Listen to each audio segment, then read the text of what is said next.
광주와 전남 14개 시군에 조금 뒤 9시를 기해 한파주의보가 발효됩니다. 이번 최강 한파는 다음 주 초까지 이어질 전망입니다. 국민의당과 바른정당 대표가 통합을 추진하는 이유로 제대로 된 야당 노릇을 하기 위해서라고 밝혔습니다. 국민의당 갈등이 몇 달째 지리하게 이어지면서 호남 민심이 싸늘해지고 있습니다. 사건을 수임하면서 불법 로비성 돈을 받은 혐의를 받은 지영보 변호사에게 구속영장이 청구됐습니다. 여러분 안녕하십니까? 동장군의 기세가 만만치가 않습니다. 잠시 뒤 9시를 기해 광주 전남엔 한파주의보가 발효됩니다. 영하 10도를 오르내리는 초강력 한파가 다음 주 초까지 이어진다고 하는데요. 충장로에 나가 있는 취재기자 연결합니다. 송정근 기자, 오늘도 추웠는데 내일은 얼마나 더 추워지는 거죠? 네, 광주의 현재 기온은 영하 6도입니다. 내일은 냉동고에 들어간 것 같은 착각이 들 정도로 오늘보다 더 춥겠습니다. 지금 제 뒤로 보이는 시민들도 모자와 목도리로 중무장했지만 살을 파고드는 칼바람에 고개를 잔뜩 웅크린 채 걸어가고 있습니다. 잠시 뒤 밤 9시를 기해서는 광주와 전남 14개 시군에 올 들어 두 번째 한파주의보까지 발효됩니다. 내일 아침은 더 추워서 기온이 오늘보다 10도가량 더 떨어지겠습니다. 허수는 영하 14도까지 떨어지겠고 광주 영하 10도, 담양 영하 13도 등 영하 14도에서 영하 6도 분포를 보이겠습니다. 바람도 초속 2에서 5m의 칼바람이 불 것으로 예상돼 실제 느끼는 체감 온도는 더 춥겠습니다. 추위와 함께 눈도 예보돼 있습니다. 영광과 무안에 대설 예비특보가 발효되는 등 전남 서해안 지역엔 최대 7cm, 광주와 내륙 지역엔 1에서 3cm의 눈이 내일까지 내리겠습니다. 영하 10도를 오르내리는 이번 최강 한파는 다음 주 초까지 계속될 전망인데요. 광주시는 한파특보가 발효되는 밤 9시를 기해 재난대책본부를 가동하고 농작물 동파 피해 예방 활동과 취약계층 관리, 경로당 난방 등을 점검해 시민 피해 예방에 나섰습니다. 지금까지 충장로에서 MBC 뉴스 송정근입니다. 이번엔 정치권 소식입니다. 통합을 추진하고 있는 안철수, 유승민 두 대표가 오늘 함께 광주를 찾았습니다. 일성으로 강조한 건 야당다운 야당을 만들겠다는 건데 지역 정서를 의식한 듯 정부 견제보다는 자유한국당보다 나은 야당 건설에 초점을 맞췄습니다. 지역 정가의 오늘의 뉴스를 먼저 김철원 기자가 취재했습니다. 사흘 전 통합을 위해 속도를 내고 있는 안철수 국민의당 대표와 유승민 바른정당 대표가 광주를 찾았습니다. 두 차례 연기한 끝에 가진 광주 방문에서 두 대표는 가칭 통합개혁신당을 만드는 이유가 야당다운 야당에 있다고 강조했습니다. 제대로 협력할 것은 협력하고 견제 비판할 것은 견제 비판하는 그런 유능한 야당이 있었다면 문재인 정부가 이렇게 높은 지지율에 취해서 함부로 이렇게 하지는 않을 거라고 저는 확신을 합니다. 안철수 대표는 호남 지역에서 높은 지지율을 구가하고 있는 문재인 정부를 의식한 듯 자유한국당보다 나은 야당이 되겠다면서 통합의 실제 목적이 차기 대선 출마를 위한 것이라는 의심에 대해서는 절대로라는 표현을 써가며 부정했습니다. 저희들의 목표는 자유한국당을 압도하고 누르는 겁니다. 일부 반대파들이 주장하는 것처럼 자유한국당과의 제2단계 통합 이런 것은 절대로 없다. 두 대표는 신당의 키워드 3개는 민생과 지역경제, 미래에 있다며 신당의 목표는 국민의 먹고 사는 문제에 해결해 있다고 강조했습니다. 반대파의 탈당 때문에 지방선거 치르기가 힘들지 않겠냐는 질문에는 진정성과 실력이 좋은 후보를 발굴해 전열을 정비하겠다고 말했습니다. MBC 뉴스 김철원입니다. 이처럼 두 대표의 광주 민심 잡기 행보에도 불구하고 국민의당을 바라보는 호남 민심은 싸늘해지고 있습니다.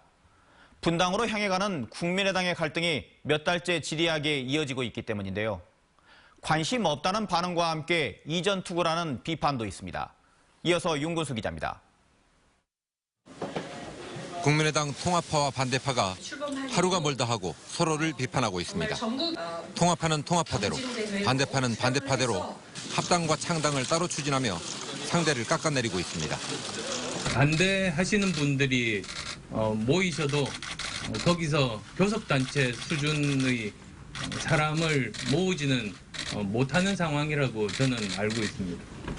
박정희, 전두환과 같은 독재 권력자도 하지 않았던 행위를 2018년에 정당의 대표라고 하는 자가 하고 있는 정말 구시대적인 작태다. 몇 달째 이어진 지리한 갈등과 공방에 호남의 민심은 싸늘해졌고 상대당 지지자들의 조롱을 받는 처지가 됐습니다. 저는 민주당 지지자로서 걔네가 그렇게 함으로써 저희 민주당 지지자들이 늘어날 것 같아서 나쁘지 않은 결과라고 생각합니다. 국민의당 당원조차도 두 갈래로 갈라진 국회의원들을 향해서 비판의 날을 세웠습니다. 이번 지방선거에 자기 기득권을 살린 다음에 또 국회의원을 하고 싶은 자기들만을 위한 정치를 하고 있다고 저는 생각을 하고 있습니다. 이처럼 식어버린 민심 때문에 새 출발을 다짐하며 제각각 구애 경쟁에 나선 통합파와 반대파가 당장 호남의 지지를 받기는 쉽지 않아 보입니다. MBC 뉴스 윤문수입니다. 민영배 광주 광산구청장이 잠재적 경쟁자인 이용섭 일자리위원회 부위원장을 기회주의자라고 몰아세우며 공개 질의에 대한 답변을 요구했습니다.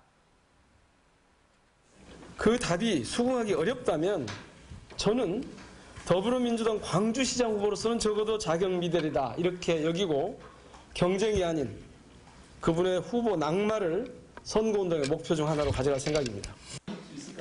민 청장은 공개 질의에서 2년 전 국회의원 선거에서 떨어진 뒤 광주를 떠나겠다던 약속은 어떻게 됐는지와 문재인 정부에서 중책을 맡아놓고 발을 빼는 것이 정당한지 등에 대해 답하라고 이 부위원장에게 요구했습니다.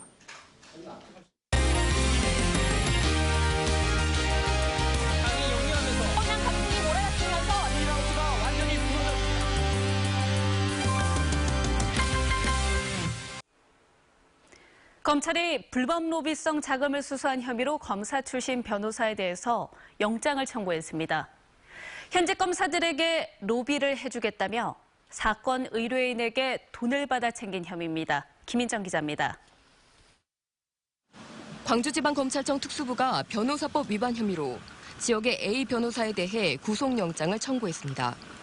지난해 수임한 사건의 의뢰인에게 사건을 잘 해결해주도록 검사들에게 청탁해주겠다며 사건 수임료 외에 불법 로비성 자금 1억 원을 5천만 원씩 두 차례에 걸쳐 받은 혐의입니다. 변호사법에 따르면 변호사는 판사나 검사, 재판관 수사기관 공무원에게 금품을 제공하거나 그 명목으로 금품을 받을 경우 5년 이하의 징역 또는 3천만 원 이하의 벌금에 처해집니다. A 변호사는 광주지검 검사 출신으로 광주와 전남 지역에서 주로 활동해온 것으로 알려졌습니다. 해당 사건의 의뢰인은 사무장 병원을 운영하다 기소돼 재판을 받았으며 실형을 선고받은 것으로 전해졌습니다. A 변호사 측은 해당 형사사건이 아닌 다른 업무에 대한 컨설팅 비용으로 돈을 받았을 뿐 불법 로비성 자금이 아니었다고 주장하고 있습니다. MBC 뉴스 김인정입니다. 민간공원 특례사업 심사에 참여했던 시민심사단이 평가 과정에 시민들의 참여를 확대한다고 주장했습니다.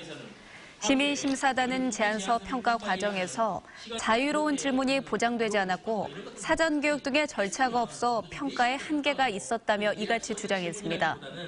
또 사업 제안서 대부분이 고층 아파트 개발에 초점이 맞춰져 있어 공공성이 훼손될 우려가 있다며 밀도를 낮추는 방안을 마련해야 한다고 제안했습니다. 전남대병원 노조가 비정규직의 정규직 전환 합의를 즉각 이행할 것을 병원 측에 촉구했습니다. 전남대병원 지부는 지난해 노사가 4년을 넘긴 무기계약직 76명의 정규직 전환에 합의했고 노조 측이 임금 인상분 13억 원까지 출연했는데도 정규직 전환이 이루어지지 않고 있다며 이같이 주장했습니다. 이에 대해 병원 측은 정부에서 60명만 정규직 전환을 승인한 상태고 노조가 출연한 기금은 부족한 간호사 확충 등에 사용할 계획이라고 말했습니다. KBS 새 노조가 고대영 사장 퇴출과 함께 승리 기자회견을 갖고 이제 지역민의 목소리를 더 많이 담아내는 제대로 된 공영방송으로 돌아오겠다고 결의했습니다. 우리는 빚을 졌다. 파업을 지켜보며 묵묵히 기다려준 국민들 앞에 진정한 공영방송 KBS로 보답해야 할 엄중한 책임이 있다. KBS 새노조는 5개월 동안 이어진 총파업에 힘을 보태준 KBS, MBC, 정상화, 광주 전남 시민행동 등 지역 시민사회단체와 수많은 지역민들에게 감사의 뜻도 함께 전했습니다. 오늘 오전 10시 40분쯤 여수시 오림동의 한 교차로에서 시내버스와 승용차가 충돌해 승용차 운전자 57살 김모 씨가 숨지고 버스 승객 6명이 부상을 입었습니다. 경찰은 승용차 운전자 김 씨가 중앙분리봉을 들이받고 중앙선을 침범해 마주오던 시내버스와 충돌한 것으로 보고 목격자 등을 상대로 정확한 경위를 조사하고 있습니다. 광주시청 소속의 역도팀이 창단됐습니다. 광주시는 고광구 코치를 비롯한 전대훈, 김상윤 등 6명의 선수로 구성된 역도팀을 만들고 운영에 들어갔습니다. 이번 역도팀 창단으로 광주시청에는 보디빌딩과 육상, 양궁과 근대오종 등 5개 종목의 운동 경기부를 두게 됐습니다.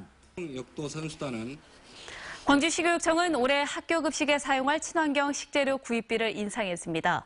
친환경 쌀 구입비는 2.9% 인상하고 고춧가루는 30%, 김치는 3% 인상하는 등 올해 친환경 식자재 구입비로 작년보다 15.7% 오른 93억 원을 사용할 예정입니다.